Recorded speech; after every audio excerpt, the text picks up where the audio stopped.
Okay, so we have a couple of questions for you from different people, and All some of right. them are funny, some of them are kind of serious. The first one comes from my wife Lauren, who All asks, right. "When did you first feel called to the mission field, specifically called to Honduras, and what was that process like?"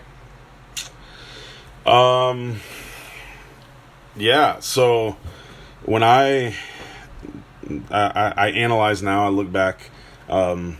Grew up in Florida. In Florida, we had mandatory 2 years of a foreign language in high school, and I didn't learn anything because I was a horrible student. I learned how to say no sé, yo no sé, which is I don't know, because our teacher would get on to us if we said in English I don't know. If we said in Spanish, she was like, okay, good. When we would read the study books or the Spanish books, I always thought, man, that's so cool. Like, like the high school kids in a different country, in Mexico or in somewhere else. And so my interest was definitely piqued when I was a senior in high school. I went on a 1 week mission trip to an orphanage in Mexico, and unfortunately, I had a really poor attitude. It was really wrong. My attitude was, hey, this is the United States. If you don't speak English, go home. And when I went to Mexico, it wasn't a voice from heaven. It wasn't, this big revelation. I just knew in my heart, like, hey, you need to speak Spanish. You need to speak this language. You're going to need it in life. And so I came back and I told all my friends that spoke Spanish, hey, stop speaking to me in English if you can speak Spanish. And so just from there, I knew, I felt like I didn't really fit, not in my hometown. I mean, it's still home, it's still my family. But it just that there was just this uneasiness maybe. When I was a sophomore in college, me and my buddy Nate Roswag, what's up, Nate?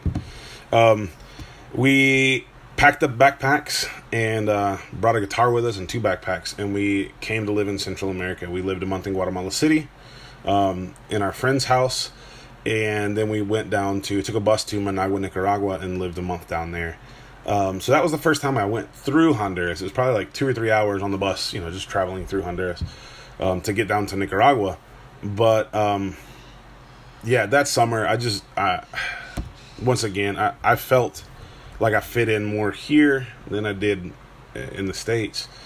And then the summer after my junior year, I came to do my internship down here, and God just started opening doors. I was supposed to go to Cambodia. I was supposed to go to Cambodia. Had everything set up, missionary all set up, place to live, and was gonna do it all to do my internship. And long story short, God closed the door. Financially, just the finances didn't come in. And when I called my parents, I called my mom actually. They're really great counselors, and I called them and I said, "Hey, I'm not going to Cambodia, but an opportunity has come up to go to Honduras." And my mom said, "Yes, that's where you're supposed to go." And I was like, "Wait, who are you?" Like, my mom hated it when I traveled, but she said, "Yes, you're supposed to go to Honduras." And so, I mean, just from there, God started opening up doors. And just as I continued to walk, God has led us here. And so that was the summer of 2009 when I came down here and lived for 3 months. Yeah, I mean, it just Just God kind opened of doors. happened Yeah. naturally. Yeah. Definitely. Okay. So this comes from the user Super Jackster. She asks, All right. "What's the food like in Honduras? What's the best thing you've eaten, or the worst thing that you've eaten? Hardest thing to get used to with the food?" She said, "Sorry, it's dinner time, and apparently I'm hungry, so all my questions are about food." Hey, that's all right. Listen, I weigh more than 300 pounds, so I can tell you about some food. Now, I'm not proud of that. I'm actually I'm on a diet challenge with my dad. So now you're making me talk about food. So thanks. No, so the food in Honduras, they don't really do spicy, which is great because as a gringo, it's like I can't really handle a whole lot of spice. But there's lots and lots of flavor. So the basis of the Honduran kitchen, obviously you're going to have rice and beans, but tomato, bell pepper, onions, lime, cilantro, salt. It all sounds like, wow, that sounds awesome. And that goes into like everything. You'd be surprised what that goes into. When my wife cooks, She might be cooking some beef, or she's going to do some chicken or whatever, and she'll take a couple tomatoes, an onion, a couple bell peppers, and blend them up, and that's the sauce she's going to put on top to then cook the chicken. And when it's done, you can't really tell that, you can, oh, this is an onion, this is that, but it has this amazing flavor. Hondurans like sauces. So, I kid you not, we probably have like 20 different kinds of sauce in our refrigerator. We have barbecue sauce, we have ketchup, we have mustard, we have mayonnaise, we have just any kind of sauce that Hondurans traditionally, they eat with their fingers, they eat with their hands. Now, obviously, they do have forks and stuff for gringos, and but they'll take a tortilla or a tajada, which is a fried piece of plantain, and they use that to scoop up the food and eat it. And so, yeah, it's really good food. It's really wholesome. The difference here, when I go back to the States, I always have an upset stomach a couple days, and then when I come back, I have an upset stomach. But it's because we don't have processed food here. Nothing is processed. It's too expensive. And by the time you would get it from wherever it was processed to here, it would be unfrozen, or it would be, just bad. And so all of our food is really natural. Most Hondurans, like when we go up to the villages, we'll have this big pot of soup, and it's, chicken, and it's got all these vegetables. And literally everything that's in that lunch, like that pastor grew. So the different vegetables, the different herbs and spices, and the chicken itself, and potatoes and carrots and all that stuff, like they grow it themselves, because a lot of places what they can grow, that's what they eat. Now we go to a market, like our family lives in the city, so we go to a vegetables market, and Cynthia's able to buy the food and the vegetables and stuff. But still, everything's really natural, so that's really cool as far as Honduran food. Best thing I've ever eaten, I'm a fried chicken guy. And Hondurans do fried chicken really well. That's a staple here. Worst thing I've ever eaten, I don't know. I'm not very picky about food. So maybe it's not the worst thing, but something that you probably haven't eaten is like armadillo and all the little different kind of animals that you'd see around. I've eaten those. Now, we don't on the regular. My wife probably wouldn't eat it. But, crocodile, iguana, armadillos, raccoons, deer, all that kind of stuff. Here, that's normal. Yeah. Okay. They cook it enough. It tastes like chicken. Right. Okay, Luke Joyce asks, I'd ask him if he'd rather shave his head or shave his beard. Oh, Luke. Luke and I have this unspoken competition that I can't explain to you about here. But it has to do with our Bible study, and Luke's winning. But anyways, shave my head or shave my beard? Well, I have hair because it just grows naturally, but I have a beard because I have this double chin down here that I'm trying to hide, so I'd probably shave my head and leave the beard and still hide the little double chin. I know, that's why I have my beard too, so I get that. It's just necessity, man. God gave us a way out. Stephen Day asks, ask him why he never comes to La Entrada. Well, we do go through La Entrada, but it's normally on the way to San Pedro Sula. And we went to Mana's one time, correct? Where I had my, Yeah, where you had your incident. Yeah. You didn't have that incident with me. I didn't have that incident with you. No. Yeah, Mana's Bakery is my favorite little restaurant there in La Entrada. So from San Pedro and back, and also to Tegucigalpa and back, it's not something I ever thought, like, oh, I need to know all these places. But I know, like, all the coffee places, or just about all the coffee places between here and there. Because as we're driving, if you feel tired, instead of falling asleep, pull over and get a cup of coffee, use the bathroom, and keep going. We have really great coffee in Honduras, by the way. But, so Mana's, I've seen it kind of grow up over the years. It used to be really tiny and kind of ugly, and now it's beautiful, huge, restaurant, coffee shop, the whole deal. So, so I normally go to La Entrada passing through. Cool. Alicia Seda Barlow said, tell him how much Mama Barlow misses him and how proud she is of the work that he and his sweet family are doing there. And she wants to know when you're going to be coming to Baltimore so that she can cook for you. Yeah, Mama Alicia. When I was in college, she actually played piano for the worship band that I was the worship pastor for. And she turned into a mother for me because, her husband's a doctor. He's actually a heart doctor. But still, I was really sick one time, and she said, well, have you got a prescription? And I was like, well, no, I haven't, I don't have the money to go see a doctor. And so Dr. Bob actually looked at me and checked me out and gave me a prescription to help me get better. But then after that, it just kind of turned into, are you okay? And one Sunday I came to church with white socks under my dress shoes and dress pants. And the next Sunday, needless to say, she had gone to the store and bought me a pack of black socks and said, I don't want to see you wear white socks with a dress outfit anymore. So anyways, Miss Alicia, Dr. Bob, hello from Honduras. I don't know when I'm coming to Baltimore. When are you guys coming to Honduras? Ooh, good question. Ooh. So, Clay, you have a coffee business. I know we'll wrap up here, but I would like to put a plug in for SOS Coffee. Tell me a little bit about that, and tell everybody that's watching a little bit about it. Yeah. We do pastors training. Our first and main ministry is pastors training.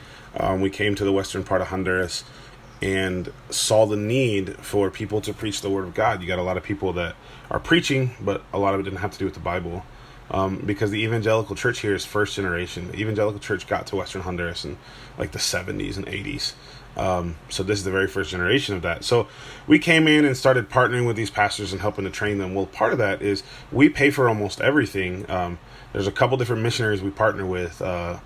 Shannon Hopkins and his ministry, 61 Isaiah, the Sowers family, and our family, we all partner together to do this pastor's training school. Now, the Sowers and Shannon partner with us financially. And before... we had kind of just split it all up. Hey, this is all the stuff that needs to get done. You take this, and we'll get it all done and partner with these pastors. Well, part of that is raising money. And it's several $1,000s each year that each of us has to raise to be able to raise the budget for pastors training school. Well, we saw this and we said, well, there's got to be a better way. So we got to analyzing. Most of our pastors grow coffee because that's the strong crop around here. And so we tasted a bunch of different coffees, got a bunch of them, roasted them, and we found a couple pastors that we could partner with. So what we do is we buy coffee from our pastors, we roast it, we put it in a bag, and we make it available to missions teams and missionaries. There's actually churches in the States as well who are buying the bags wholesale from us here in Honduras. When they come down on a missions team, they take them back in their suitcases, and they do fundraisers in the States for them. So the money that we make off of the pastor's training school, our family doesn't take anything. It goes 100% into pastor's training school and into growing the coffee business so that we'll be able to continue to raise money for pastor's training school. Our coffee is amazing coffee. It's grown at like 1,550 meters, which is pretty high up there. It's called strictly high grown because it's so high up in the mountains. It's amazing coffee. So actually, I don't know. I might have a bag. Yeah, I have a bag here. I can show it. There we go. There it is. All right. Yeah. SOS Coffee, and you can go to Seeds of Salvation. You can go to your website, and you can learn more there, right? You can learn more there. We don't have it available in the States as far as online yet, but that's something we're working on. But if you come see us on a missions trip, you can come get it here. There you go. So go see Clay in Honduras, and hopefully I'll be leading a trip down there within the next year or so, but we'll try to work that out. Is there anything else that you'd like to say for everybody that's out there?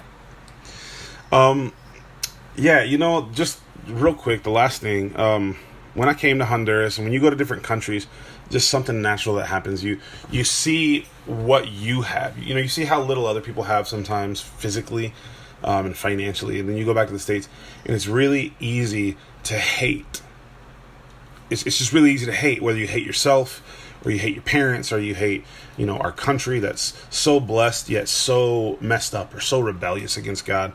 And while I think part of that is good, that realization that I have a bigger responsibility than just myself, that's a really healthy thought.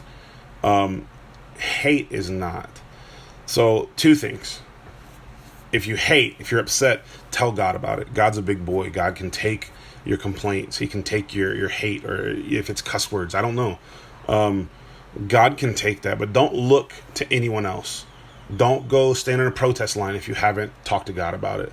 Don't start a campaign, or don't start an organization if you haven't talked to God about it. Now, protests, campaigns, all the different stuff, missions organization, that's a great thing. But we see in the Bible, in the story of Joshua and the children of Israel, every time they did something, they needed to talk to God about it. And if they were that close to God and they literally lived by the 10 Commandments, like, why would we not need to talk to God about everything we do? So that's the first thing. The other thing is about that hate and stuff, like, take it to God, but let it turn into something productive. Part of what fueled me to come and live in a different country and, kind of break the status quo of my life was that those feelings of anger and hate and bitterness. And I had a really hard time fitting in the States. And, God used that to move me to a different country, to propel me, to send me out. God used that. But it's because I went to God with it. I didn't just sit there and brew on it. I didn't sit there and just write, comments on the internet. Now, back then, we were still using MySpace. So, people are going to laugh about that. But yeah, it's not like today where it's just so easy. You want to get involved in something, so you'll share a status. Well, I mean, that's cool, but what's that really do? Like, do something with your life with it.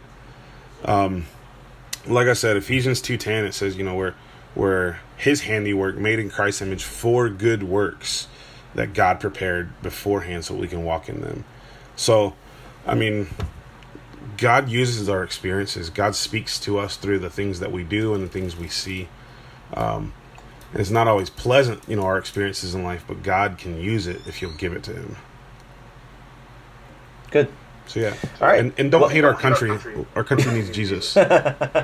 Everybody needs Jesus. Just as much as Honduras. Our country needs Jesus too. Yeah.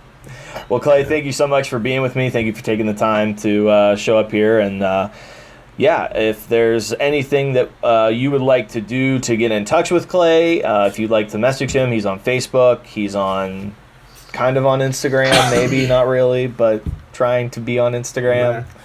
There's all different kinds of ways that you can be in touch with Clay. Were you going to say something? I was going to say WhatsApp. WhatsApp. Yeah, WhatsApp. WhatsApp, cool. Email, Facebook. All right. Well, I will put up all of that information up here on the screen in a second. So, all right, Clay, thank you so much, and I will talk to you later. All right, God bless.